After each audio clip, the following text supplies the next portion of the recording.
Welcome to another Fantasy Goodfellas video where we talk about the top 15 tight end rankings for week 4. You ready? The Fantasy Goodfellas. Boom, boom, boom. Rolling on the field.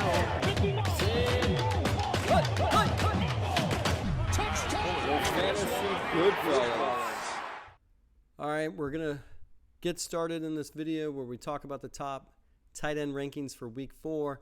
This is kind of one of my least favorite videos in the sense that you never know what you're going to get with tight ends. Most of the time, it's going to be based upon some other tight end that's there that pops in. It's always the rankings go for name brands, names, studs, but they don't always work out like that. But anyways, let me show you why. Let's get started.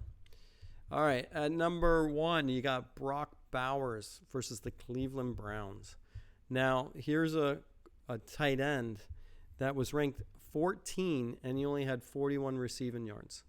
And if you look at the entire season so far of what he was ranked, 6th, 3rd, 14th. So I expect him to be in the top 15 again. At number 2, Dallas Goedert at the Tampa Bay Buccaneers. I think he was the top tight end for week 3. He did that with 170 receiving yards. Now, they're going to be zeroing in on him in the next game planning for the Philadelphia Eagles, but that's going to be something to pay attention to. But if you got Dallas, you're gonna start him. Here, George Kittle. Again, this is the first one that I want to mention. George Kittle was injured. Now he's expected to be the top 3rd ranked tight end. I don't see it happening. And this is where you may want to look at the backup for George Kittle over there in San Francisco. So that would be Eric Saubre. And I think that might be something to watch. If you have his backup, maybe start him. It's just that offense is high-powered.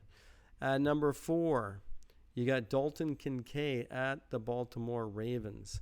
Now, I definitely like what's going on there. They're going to need some production up there. You got Josh Allen spreading it out, but Kincaid, they seem to have some sort of connection going on. I like that combo. At number 5, you got Jake Ferguson at the New York Giants. Jake Ferguson's kind of let down some people so far this season. I know we have a small sample size, but 95 receiving yards was good for 4th, so it's always about the touchdowns. Now let's go back to number 6. Is Travis Kelce at the Los Angeles Chargers. So far, Travis Kelce doesn't deserve to be in anybody's rankings, and now he's ranked 6th. This is where I don't agree with the rankings. This is where Travis Kelce has to show me something this season. He hasn't done it yet he gets ranked so high. Number 7, you got Sam Laporta versus the Seattle Seahawks. Now, I'm not following a lot of these tight ends, so I use the stat machine to kind of look to see what they're going on the season. And if you look at it, 45 receiving yards, 37 receiving yards, 36 receiving yards for Sam Laporta. Let's see if he's got any touchdowns. He's got 0 touchdowns. He was probably one of the top 2, top 3 tight ends this season. That's not cutting it. At number 8, you got Kyle Pitts versus the New Orleans Saints. Kyle Pitts, let's look. I know Kirk Cousins is slinging it around, but you got Kyle Pitts with 59 receiving yards. Doesn't take much for a tight end. 20 receiving yards in week 2, and in week 1, 26 receiving yards and a touchdown. That's where we need him to do. He needs to score TDs. If he's not scoring TDs, then you got to look for a different tight end. This is where you definitely have to be 12 to 14. You got to be 12 to 14 in a tight end because there's only one spot. So you got to pick the ones that are there. At number 9, Pat Freiermuth at the Indianapolis Colts. Now, he's outside. I know he had a good season last year, but so far this year, it's not cutting it. And again, this is where you got to just look at the hot hand. You're kind of gambling to see who can get into the end zone. It's those end zones, those TDs that really make a difference. At number 10, Isaiah Likely versus the Buffalo Bills. This is a tight end that you're like, oh, I got to get him. I got to start him. What did he do after a stellar week 2? Well, no, was it week 2? Maybe it was week 1. Yeah, there it is. It was week 1 where he had an awesome game. So all of a sudden, what did you do? You started him. So now he's 26 receiving yards in week 2. And in week 3, 4 receiving yards.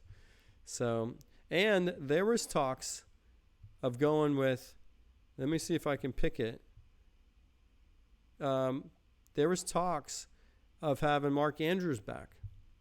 So now this is where the stats kind of confuse me. It blows me away that somebody would pick Mark Andrews to be, so you'd have 2 tight ends. And we know Lamar Jackson isn't known as a great passing quarterback. Now you got 2 tight ends in the top 15. Doubtful. At number 12, Cole Kmet versus the Los Angeles Rams. Cole had a great game. Right, look at that. 97 receiving yards, 1 receiving touchdown. Let's see what he's done in the season so far. And nothing in week 2 and nothing in week 1. So let's just go. I want to look at the team overall and see how Caleb Williams is passing around. He got 6 catches, 8 catches, 3 catches, 10 catches. You probably see that on a young quarterback going to the tight end. But look at those throws. 52 attempts. That's crazy. You're going to get some stats if you're throwing it that much.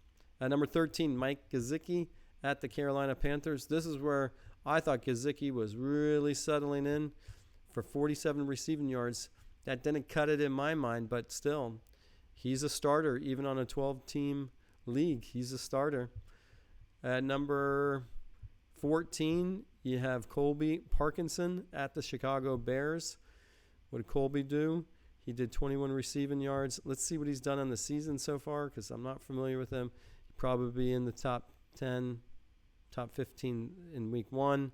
TDs, hasn't gotten into the end zone. So if we go back and look, let me see what he did in week 1.